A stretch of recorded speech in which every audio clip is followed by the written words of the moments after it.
Pope Francis today expressed his willingness to visit North Korea if officially invited.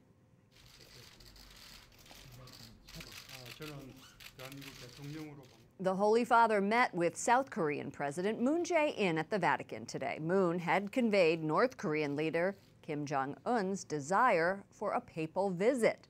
A formal invitation is expected to follow. If the visit happens, Francis would be the first pope to visit the communist country. Vatican Correspondent Juliet Linley joins us from St. Peter's Square. Juliet, this was a much anticipated meeting because of the rumors about the invitation. How did it go? Lauren, the private audience lasted 35 minutes and included an exchange of gifts. Moon, who is Catholic, presented the Pope with a relief of Christ's face by a Korean artist, and the president said the wreath of thorns on Jesus' head represents the suffering of his people. For his part, the Pope gave Moon a medal engraved with an olive branch, and Francis said it represents his desire for peace on the Korean peninsula. Now, during their exchange, Moon told the Pope he's not only the head of the Catholic Church, but a teacher for humanity. And Francis urged Moon to work for peace. Did the Vatican indicate whether the Pope would accept the invitation to go to North Korea?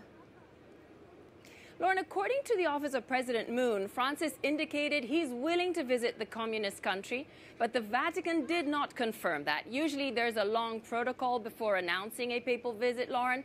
The Holy See says the Korean leader and the Vatican Secretary of State discussed education and healthcare, as well as peace and dialogue. And if the Pope were to go to North Korea, Lauren, it would be groundbreaking. The Vatican doesn't even have diplomatic ties with North Korea. The communist country prohibits religion, and Catholic priests were expelled long ago. So it's even hard to get exact numbers on how many Catholics the country has today. Now, estimates range from 800 to 3,000, and that's in very sharp contrast to South Korea, which has more than 5 million Catholics, Lauren. Juliet, President Moon is himself Catholic, and last night he attended Mass in St. Peter's Basilica, celebrated by Cardinal Pietro Parolin, the Secretary of State. What were the highlights of that service? Now, Parolin used his homily to speak of the gift of peace on the Korean peninsula after so many years of tensions and division. And at the end of the Mass, Lauren, President Moon said the prayers offered will also resound as echoes of hope, he said, in the hearts of the people of the two Koreas. Last month, Lauren, Seoul and Pyongyang signed a broad agreement aimed at curbing military tensions. And you'll remember that Moon was key in setting up President Trump's meeting with Kim Jong-un in June, where the focus was on creating a nuclear-free peninsula.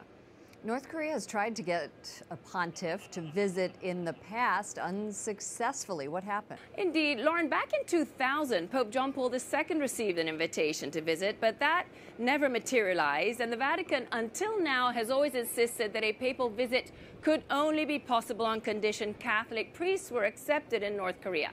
Francis, however, seems to be taking a less absolutist approach in diplomacy, and just last month signed a historic accord, as you remember, with China. And China is North Korea's strongest ally. And that accord was over bishops' nominations. So on top of that, we understand that when Moon traveled to Pyongyang for the summit last month, he was joined by a Korean Catholic bishop to try to improve relations between the church in the two countries. So, Lauren, no, it's not the first time a pontiff is invited to North Korea, but this time perhaps the outcome might be more successful. Juliet Linley, EWTN News Nightly Vatican correspondent from St. Peter's Square. Thank you for joining us. Thank you, Lauren.